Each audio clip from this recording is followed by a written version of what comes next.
흔한 한국 지하철 영상이 미국에서 엄청난 화제가 되자 뉴욕의 한 언론사에서는 급기야 한국으로 취재진을 급파하는데요. 도대체 한국 지하철의 어떤 모습을 담은 영상이길래 취재진들이 머나먼 미국에서 한국에 왔을까요? 지금 사연 바로 시작합니다. 안녕하세요. 저는 뉴욕에 사는 그레이스라고 해요. 미국에서 태어나고 자라서 작년에 한국 여행을 가기 전까지는 한국에 대해 잘 몰랐어요. 그런데 요즘은 저뿐만 아니라 친구들도 한국에 관심이 많아졌어요. 특히 제 친구 소피아가 한국 드라마랑 노래를 정말 좋아해서 많이 추천해 주더라고요. 처음엔 별로 관심 없었는데 소피아랑 친구들이랑 이야기하다 보니 자연스럽게 한국 얘기만 하게 됐어요. 그러다 보니 저도 왜 이렇게 한국을 좋아할까? 라는 궁금증이 생기면서 한국의 매력에 빠져들게 되었어요. 소피아가 추천해준 드라마 중에 사랑의 불시착, 이태원 클라스, 호텔 델루나 같은 것들이 있었는데 정말 재미있더라고요. 한국 드라마를 처음 보고 놀랐던 게 한국 드라마는 스토리가 정말 흥미진진하고 캐릭터들이 생생하게 그려져 있다는 거예요. 사랑의 불시착은 남북한의 로맨스를 다룬 독특한 설정이 정말 매력적이었고 이태원 클라스는 도전과 성공의 이야기가 감동적이었어요. 호텔 델루나는 판타지 요소가 가미되어 있어 색다른 재미가 있더라고요. 그렇게 한국 문화를 자주 접하다 보니 제 취향도 바뀌었나 봐요. 이제는 미국 드라마 못 보겠어요. 지금은 한국 드라마를 보고 한국 노래를 듣는 것이 제 일상이 됐죠. 그러다 얼마 전에 소피아가 한국으로 교환학생을 가게 되었는데요. 예전부터 한국에서 공부하고 싶다고 노래를 부르더니 결국 한국으로 가는 걸 보니 정말 부럽더라고요. 특히 그 당시 제가 K-팝에 푹 빠져 있었기에 더 부럽게 느껴졌습니다. 소피아는 매 주말마다 저에게 한국 생활이 너무 행복하다고 얘기했어요. 그리고 기회가 되면 자기가 살고 있는 한국으로 여행이라도 와보는 게 어떻겠냐고 제안하더라고요. 그 이야기를 듣는데 가슴이 두근거리면서 설레는 기분이 들었어요. 막연하게 나도 한국에 가고 싶다는 생각을 했지만 계획을 잘 짜면 정말 갈 수 있겠다는 생각이 들었죠. 하지만 걱정되는 건 제 건강 상태였어요. 신나서 한국에 갔다가 낯선 환경에 적응하지 못하고 스트레스를 받아 상태가 악화되면 어떡하나 하는 걱정이 들었죠. 사실 저는 오랜 시간 동안 안구건조증과 녹내장을 겪고 있어서 꾸준히 약을 복용하고 있거든요. 몸 상태가 좋지 않거나 불안할 때면 눈이 침침해지고 흐려져서 항상 조심하고 있습니다. 한국 여행을 고민하는 제게 소피아는 걱정하지 말라며 한국에 온 걸 절대 후회하지 않을 거라고 확신하면서 자신이 옆에서 많이 도와줄 테니 안심하라고 했어요. 그렇게 저는 기대와 긴장감을 안고 한국에서 약 2달 동안 지내기로 마음먹었어요. 그렇게 한국에 도착해서 친구와 함께 지내기 시작했어요. 처음에 걱정했던 것과 달리 한국 생활은 기대 이상으로 편리하고 만족스러웠습니다. 그리고 한국에서의 생활은 매 순간이 놀라움의 연속이었는데요. 일단 제가 머물렀던 소피아 집은 아파트였는데 1000세대가 넘게 사는 아파트 단지가 이렇게 깨끗하게 유지될 수 있는지 너무 신기했죠. 그래서 소피아에게 너무 놀랍다고 말하니 소피아도 처음 한국에 왔을 때 한국의 분리수거 시스템에 깜짝 놀랐다고 하더군요. 한국 사람들은 쓰레기 분리수거를 철저히 지키고 수거업체도 날짜와 시간을 정확히 맞춰 쓰레기를 가져가서 깔끔한 거라고 했습니다. 부끄럽지만 미국은 다른 어느 나라보다도 많은 양의 쓰레기를 배출하고 있잖아요. 매일 인구당 약 2kg의 쓰레기가 나올 정도인데 한 신문에서 미국 인구는 세계의 5%밖에 안 되지만 전 세계 쓰레기의 25%를 배출하고 있다는 부끄러운 기사를 본 적도 있죠. 사실 미국은 도시마다 쓰레기 정책이 다르고 일주일에 한 번만 수거를 해가요. 한국처럼 음식물을 분리수거하면 좋을 텐데 미국에서는 음식물 쓰레기를 그냥 일반 쓰레기와 함께 검은 봉지에 넣어버립니다. 그래서 수박 껍질같이 부패가 쉽고 물기가 많은 음식물은 가정에서 건조해서 버려야 하는데 그렇게 하지 않는 얌체족들도 있어요. 그래도 미국의 거리가 깨끗한 이유는 분리수거를 제대로 하지 않더라도 업체가 일주일에 한 번 모든 쓰레기를 수거해 가기도 하고 또 쓰레기 수거 후에 집 앞에 쓰레기통을 그대로 두면 한국 돈으로 최대 15만 원의 벌금이 부과되기 때문에 사람들이 애써 잘 지키긴 합니다.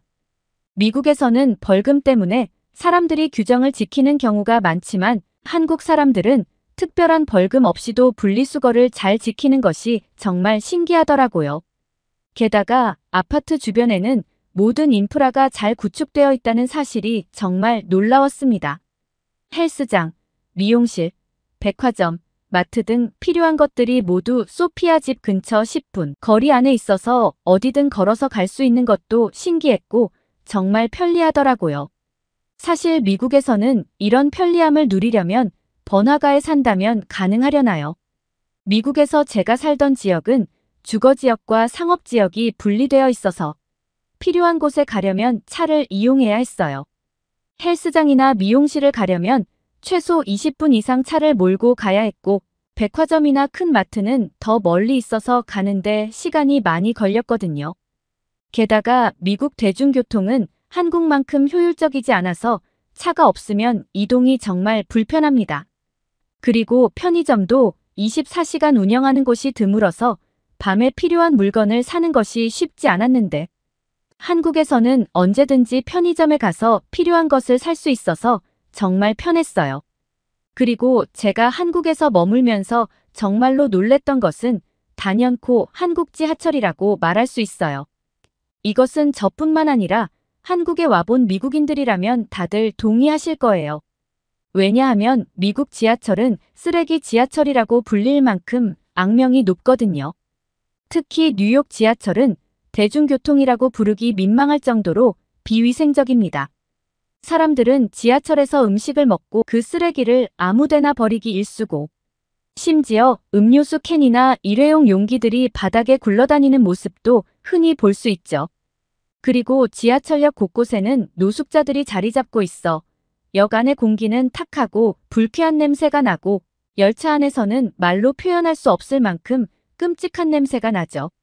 더군다나 쥐가 지하철역 안을 자유롭게 돌아다니는 모습은 꽤나 자주 볼 수 있어요. 뉴욕 지하철은 무려 1904년에 생겼는데 오랜 세월이 지난 만큼 지하철 내부는 낡고 오래되어 청결함과는 거리가 멀어요. 왜냐하면 뉴욕 지하철을 운영하는 메트로폴리탄 교통공사는 지하철을 만들어 놓고 수익이 나지 않자 손을 놓아버린 것이죠. 게다가 2017년부터는 지하철 환경 정화 사업 예산을 대폭 삭감했고 이 때문에 2016년 1049명이었던 뉴욕 지하철 청소 노동자는 현재 968명으로 줄어들어 열차의 내부 상태는 높은 요금이 무색할 만큼 청소 상태가 엉망이지만 메트로폴리탄 교통공사는 지하철 요금만 인상할 궁리만 하고 있습니다.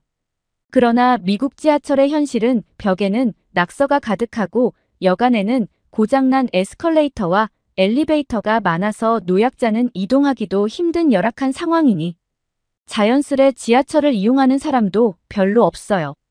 상황이 이렇다 보니 지하철역은 각종 범죄가 일어나기 쉬운 곳이에요. 도난, 폭행 사건쯤은 비일비재하고요.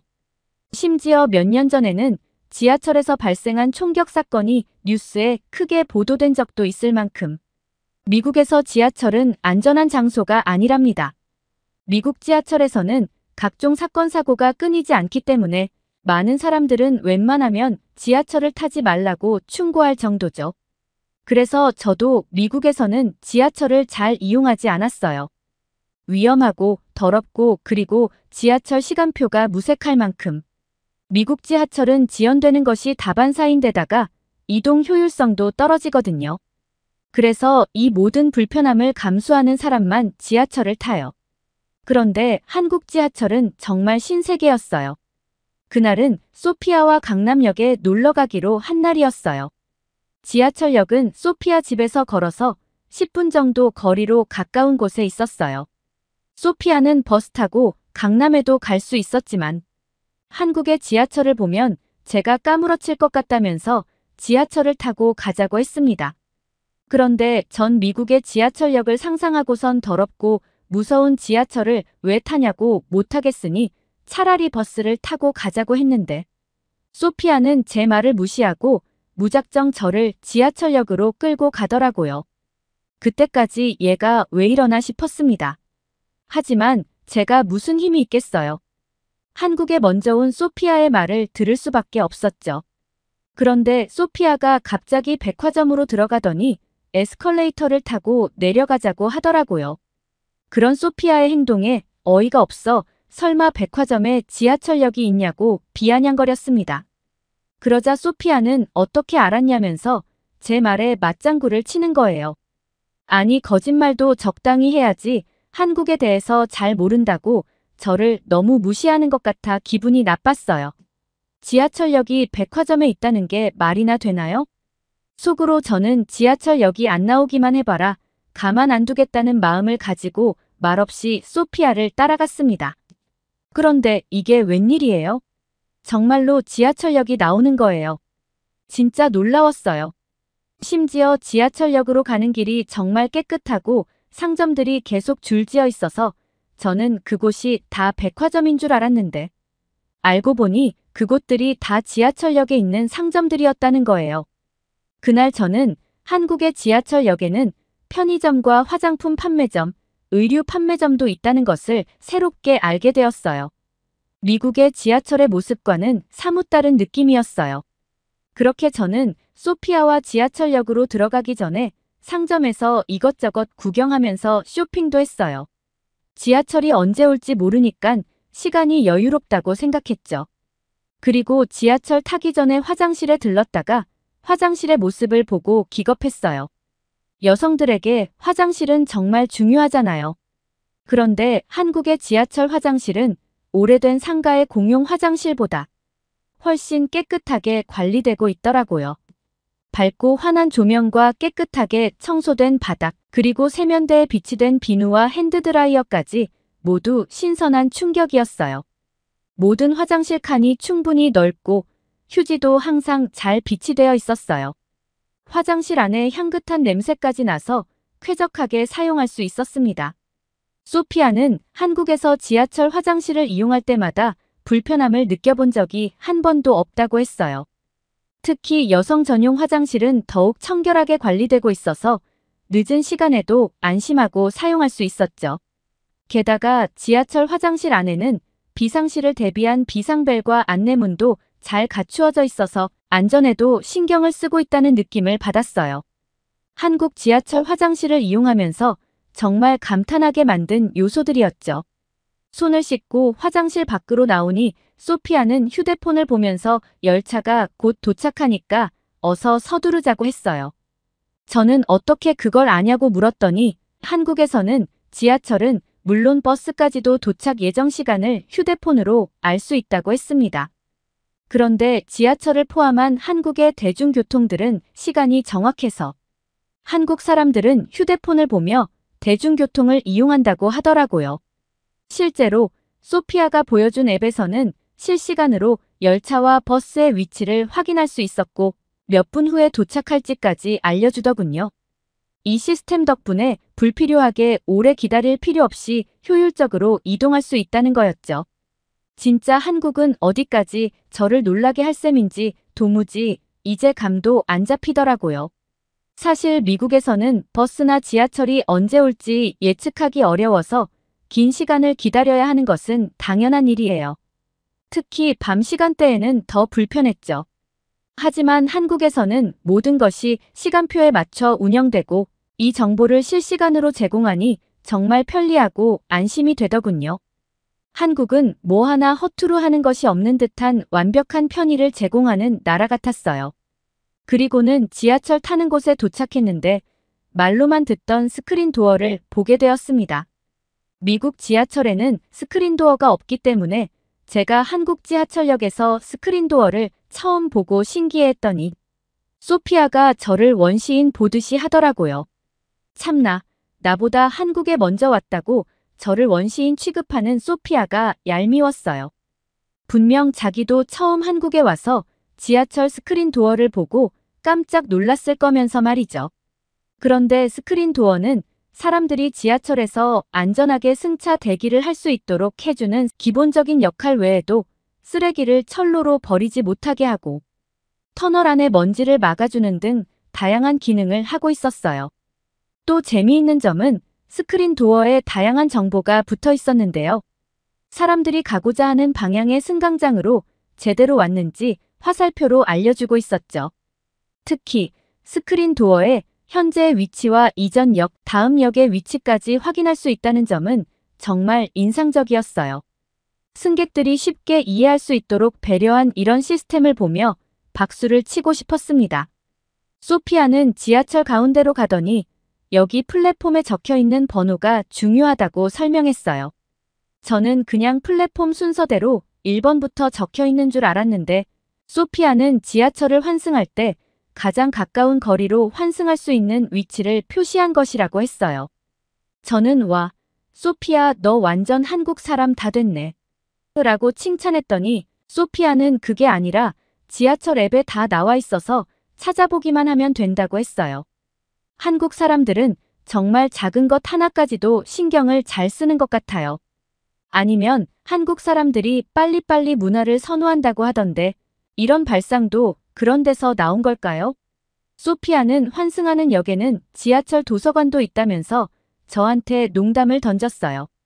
소피아의 말에 그만 좀 놀리라고 말했는데 그 말을 한 지 10분도 채 되지 않아 저는 조용히 입을 닫을 수밖에 없었어요.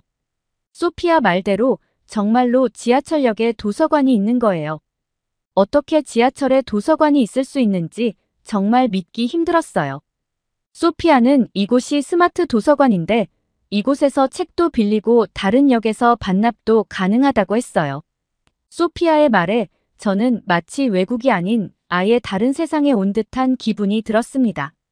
아직 지하철은 타지도 않았는데 이렇게 많이 놀라도 되는 게 맞나 싶었죠. 그리고 정확한 시간에 맞춰 지하철이 도착했는데 지하철 안은 에어컨이 정말 빵빵하게 틀어져 있어서 시원했습니다. 한여름에 한국을 갔던지라 에어컨 바람은 정말 반가웠어요. 그런데 얼마 지나지 않아 금세 추워지더군요. 저는 소피아에게 가디건이라도 가져왔어야 했다고 얘기하니 소피아는 지하철 앱을 보더니 앞쪽으로 2칸 이동하자고 했습니다. 앱을 통해 어느 칸이 가장 에어컨 바람이 약한지 알 수 있다는 거예요. 정말 한국 지하철의 놀라움은 어디까지일까요? 이렇게 섬세할 수도 있구나 싶었습니다. 지하철 한 번 탔는데 도대체 몇 번을 놀랐는지 모르겠습니다. 그리고 순간 드는 생각이 한국도 하는데 미국은 왜 못하는지 좀 화가 나더라고요. 그리고 집으로 돌아올 때는 한국 지하철의 모습을 하나하나 영상으로 찍었어요. 이건 저뿐만 아니라 미국에 있는 친구들도 보면 놀라겠다고 생각해서 공유하자 싶어 SNS 계정에 업로드했는데 아니, 글쎄 그 흔한 한국 지하철 영상이 300만 뷰를 넘긴 거 아니겠어요? 그리고 수많은 메시지를 받게 되었는데요. 대부분의 미국 사람들의 반응은 놀라움과 감탄으로 가득했습니다. 이게 실시간 맞냐? 한국 지하철 넘사벽이다. 세계 최고 지하철이 바로 한국에 있었다. 한국 지하철 보니 뉴욕 지하철 답이 안 나온다 등의 내용들이었어요. 한국 지하철을 처음 본 미국인들은 충격과 놀라움을 감추지 못하는 듯 했어요. 그들은 한국 지하철의 깨끗함과 효율성, 그리고 다양한 편의시설에 큰 감명을 받은 것 같았죠. 그리고 일부는 왜 우리 미국은 이런 지하철을 가질 수 없는 거지? 라며 아쉬움을 표현하기도 했습니다.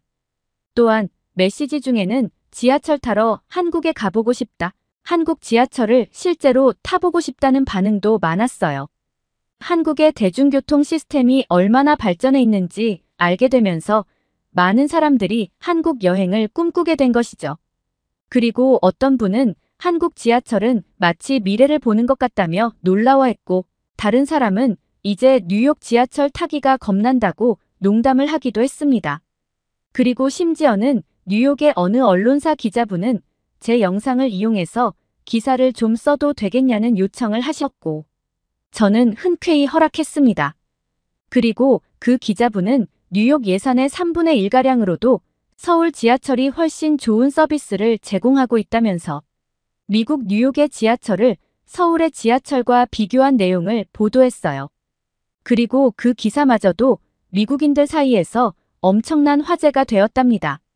기사 내용을 조금 알려드리자면 한국의 서울 지하철의 모든 역에 스크린 도어가 설치되어 있는데 스크린 도어 덕분에 지하철 역내 대기질이 개선된 것뿐만 아니라 승객 사고 예방에 도움되고 있으며 게다가 한국 열차의 정시성에 대해서도 감탄하며 서울 지하철은 99.9%의 시간 엄수율을 자랑한다며 일단 탑승하면 승객들은 모두 편안함을 느낄 수 있다고 했죠. 게다가 난방이 잘 되는 좌석이 마련돼 있어 겨울에 춥지 않고 임산부, 노인, 장애인 등을 위한 공간 및 좌석이 넉넉하게 마련되어 있는데 이 같은 서비스에도 불구하고 가격도 저렴하다고 강조했어요. 뉴욕의 지하철과는 달라도 너무 다른 한국의 지하철이라는 내용으로 뉴욕 지하철을 신랄하게 비판한 내용이었죠. 그리고 그 기사의 베스트 댓글이 정말 웃겼는데 이 뉴스를 본 사람들 중 나만 울고 있냐는 댓글이었습니다. 뉴욕 사람들이 흔한 한국 지하철 영상을 보고 부러워서 울고 있다는 것을 표현한 댓글이었거든요. 적어도 지하철만 본다면 한국의 지하철은 미국보다 100배는 발전되어 있다고 확신해요. 안전한 스크린 도어, 편리한 정보 시스템, 깨끗한 화장실, 심지어 지하철 도서관까지. 한국의 지하철은 그야말로 혁신적이었어요. 그리고 저는 현재 다시 미국으로 돌아와 소피아처럼 한국 교환학생을 준비하고 있어요. 사실 이 부분은 글이 길어질 것 같아서 자세하게는 말씀 못 드리지만 간략하게 말씀드리자면 제가 한국에서 지낸 지 한 달 정도 되었을 때 늘 복용하던 녹내장 약을 잃어버리는 바람에 한국에서 급하게 진료를 받아야 했던 적이 있었습니다. 사실 미국에서는 병원에서 진료를 받으려면 차로 1시간은 가야 했고 짧은 진료 시간에 비해 너무 긴 대기 시간은 언제나 절 힘들게 만들었죠. 게다가 제가 원하는 약을 받기 위해서는 또 다른 곳으로 이동해야 하는 번거로움이 있었기 때문에 매번 병원에 갈 때마다 너무 지치곤 했어요. 그런데 한국에서는 병원에 전화를 하자 다음날 바로 예약이 가능했고 정확한 진료 시간에 맞춰 진료가 이루어지는 것에 정말 놀랐습니다. 병원에 도착해서 대기하는 시간도 길지 않았고 친절한 안내와 신속한 절차 덕분에 진료를 빠르게 받을 수 있었어요. 게다가 약국도 병원 1층에 있어서 너무나 편리하더라고요. 진료를 받고 약을 받아서 나오기까지 30분도 안 걸렸다는 사실에 정말 충격을 받았습니다.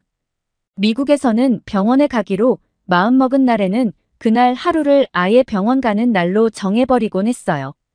길고 지치는 과정 때문에 하루 종일 병원에 신경을 써야 했죠. 그런데 한국에서는 너무나 빠르고 신속한 시스템 덕분에 병원을 다녀오는 일이 부담스럽지 않았어요. 이런 경험을 한번 해보니 한국으로 이민을 오고 싶다는 생각까지 들 정도였습니다. 게다가 약값도 미국에 비해 10배 이상 저렴해서 할 말을 잃을 정도였어요. 미국에서는 비싼 약값 때문에 부모님이 오랜 시간 동안 힘드셨고 저도 용돈을 아껴서 약값에 보태곤 했었거든요. 하지만 한국에서 약을 받은 후 영수증을 보고는 너무 놀라서 이 가격이 맞냐고 물었어요. 약사는 웃으면서 제가 이전에 어떤 약을 복용했는지 물어보더군요. 제가 복용했던 약에 대해 말씀드리자 약사 선생님은 지금 처방받은 이 약이 훨씬 더 효과가 좋을 것이라고 설명해 주셨어요. 많은 외국인들이 한국의 약값에 대해 놀란다고도 하셨죠. 그리고 실제로 약을 복용해 본 결과 제가 미국에서 10배나 비싸게 주고 구입했던 약보다 효과가 더 좋았습니다. 또한 저렴한 치료비 덕분에 자주 병원에 가서 치료를 받을 수 있었고 제 눈은 예전보다 몰라보게 좋아졌어요. 2달간의 한국 생활을 마치고 집으로 돌아왔는데 부모님은 저를 보시곤 눈이 예전보다 맑아진 것 같다며 표정이 밝아졌다고 말씀하셨어요. 생각해보니 미국에서 생활할 때는 눈에 먼지가 낀 것처럼 불편해서 항상 인상을 쓰고 다녔는데 한국에서 생활한 이후에는 눈이 깨끗해졌다는 느낌이 들더라고요. 저의 이런 결정이 한국의 인프라가 한몫했지만 무엇보다도 한국에서 계속 병원을 다니는 것이 경제적으로나 의학적으로도 제게 더 좋을 것 같다는 판단을 하게 되었습니다. 그래서 한국에서 더 오래 머물 수는 없을까 고민한 끝에 교환학생이 답이라는 생각을 하게 되었습니다. 이제는 부모님께 교환학생 프로그램에 대해 이야기하고 한국에서 더 오래 머물며 공부하고 치료받을 수 있는 계획을 세워야겠다는 결심을 하게 되었답니다. 조만간 곧 한국으로 다시 가겠습니다. 오늘의 사연 어떠셨나요? 미국인 그레이스 씨가 한국 지하철을 타고 이렇게 놀라실 줄은 몰랐네요. 한국에서는 일상적인 상황들인데 말이죠. 이렇듯 한국의 대중교통 시스템은 세계 최고 수준이라고 합니다. 뿐만 아니라 그레이스 씨는 한국의 의료 혜택에도 깊은 인상을 받으신 것 같네요. 저렴하고 효율적인 의료 서비스 덕분에 건강 상태도 눈에 띄게 좋아졌다고 하니 정말 다행입니다. 한국의 인프라와 의료 혜택이 얼마나 잘 갖춰져 있는지 다시 한번 느끼게 되네요. 앞으로 있을 그레이스 씨의 한국 생활이 더욱더 행복하고 건강하기를 응원하며 오늘의 사연 마치도록 하겠습니다. 오늘의 이야기가 좋으셨다면 구독과 좋아요, 알림 설정해주세요. 끝까지 시청해주셔서 감사합니다. 더욱더 감명 깊은 사연으로 찾아뵐게요.